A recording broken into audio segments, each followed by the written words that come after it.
मेरा मानना है कि जब भी कोई बात रखे तो कोई ऐसी बात न रखे जो किसी समाज को आहत हो जाए। नमस्कार, मेरा नाम आलोक है। आप लाइव स्ट्रीम देख रहे हैं। ब्राह्मण वर्सेस ठाकुर की लड़ाई अब जब हो रही है, दो विचारधाराओं की लड़ाई हो रही है, दो जातियों के बीच में बात हो रही है। मनोज झा आरजेडी के राज्यसभा के सांसद हैं। उन्होंने जिस तरह से ठाकुर को मारो कहा, ओम प्रकाश वाल्मीकि की तरफ से ये जो कविता लिखी गई है, ओम प्रकाश वाल्मीकि ने ये कविता लिखी थी, उस कविता का वर्णन करते हुए जब उन्होंने ठाकुर शब्द का इस्तेमाल किया, उस कविता में उस ठाकुर शब्द का इस्तेमाल है और एक तरह से विलेन, खलनायक के रूप में प्रस्तुत किया गया। ये कहा जा रहा है अब ठाकुर समाज के लोगों की तरफ से, यानी कि जो क्षत्रिय समाज के लोग हैं। आनंद मोहन पूर्व सांसद, उन्होंने तो कहा कि जब मैं संसद में होता अगर उस वक्त तो उनकी जीभ खींच लेता राख लगाकर, ये तक कह दी गई। कई बीजेपी नेताओं ने कहा कि मैं हाथ पैर तोड़ देता। बहुत सारी बातें हो रही हैं। लेकिन वैसे में संजय झा बिहार सरकार के जल संसाधन मंत्री हैं, वे भी मानते हैं इस बात को। जेडीयू के बड़े नेता हैं। संजय झा को आज खुद मुख्यमंत्री नीतीश कुमार जेडीयू दफ्तर तक छोड़ने आए थे क्योंकि काम में लेट ना हो। नीतीश कुमार को पसंद नहीं, उनका स्वभाव थोड़ा अलग है, काम जल्दी से जल्दी हो जाए। और नीतीश कुमार खुद संजय झा को छोड़ने आए थे। संजय झा ये कह रहे थे कि जब किसी बात को हम कह रहे हैं तो दूसरे ट्रैक पर नहीं जाना चाहिए, किसी जाति विशेष को लेकर हमें बात नहीं करनी चाहिए। यानी कि मनोज झा ने जिस तरीके से कहा है वो सही नहीं है, ये संजय झा मानते हैं। जेडीयू का स्टैंड भी है।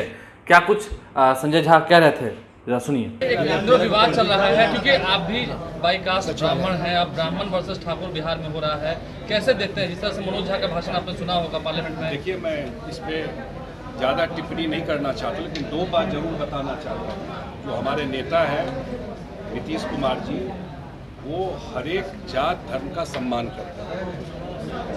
कोई भी जात हो, उनका पूरा ट्रैक रिकॉर्ड राजनीति का देखिए, और जब से सरकार चला रहा है, हर एक जाति धर्म का वो सम्मान करते हैं। हमारी पार्टी इसी विचारधारा की पार्टी है और ये मेरा मानना है कि जब भी कोई बात रखे तो कोई ऐसी बात न रखे जो किसी समाज को आहत हो जाए।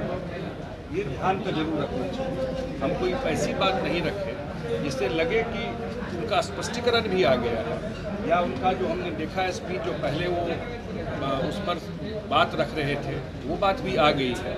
लेकिन ये जरूर है कि जब हम कोई चीज़ कोट करते हैं, कोई बात रखते हैं, इतना तो जरूर ध्यान रखना चाहिए कि कोई किसी भी समाज उससे आहत नहीं हो। इसका मतलब आप मानते हैं कि जब महिला आरक्षण बिल पर चर्चा हुई थी तो इस कविता कहने का उसका कोई औचित्य नहीं? मैंने कहा ना, जितना मुझे कहना था कि इस कविता की क्या प्रासंगिकता है क्या नहीं है, वो तो एक बात है ही। लेकिन हम जब पब्लिक लाइफ में या कोई बात रखते हैं तो ये ख्याल तो जरूर रखना चाहिए कि हम कोई भी वोट करते हैं, कोई भी कविता पढ़ते हैं, कोई भी बात रखते हैं, तो हमारे बात से, हमारे कोट से, हमारे जो भी हम कोट कर रहे हैं, किसी भी समाज को, किसी भी वर्ग को उससे दुख ना पहुंचे, ये ध्यान रखना चाहिए। तो मनोज झा को लेकर संजय झा ने क्या कुछ कहा है, क्या कुछ बातें रखी हैं, आपने सुना है। देखना यह है कि आने वाले समय में जिस तरह से डेवलपमेंट हो रहे हैं, कई सारी बातें हो रही हैं, चर्चाएं हो रही हैं ब्राह्मण वर्सेस राजपूत को लेकर। लेकिन अब उसमें लालू यादव ने भी कह दिया है, जिन्हें बुद्धि नहीं है, इशारों में आनंद मोहन पर, चेतनानंद पर, उनके बारे में क्या बात करना। और वहीं दूसरी ओर नीतीश कुमार सभी जाति धर्मों का सम्मान करते हैं, संजय झा ने भी स्पष्ट रूप से कहा, आपने सुना है। हमारे चैनल को सब्सक्राइब कर लें, साथ साथ फेसबुक पेज भी लाइक करें। धन्यवाद।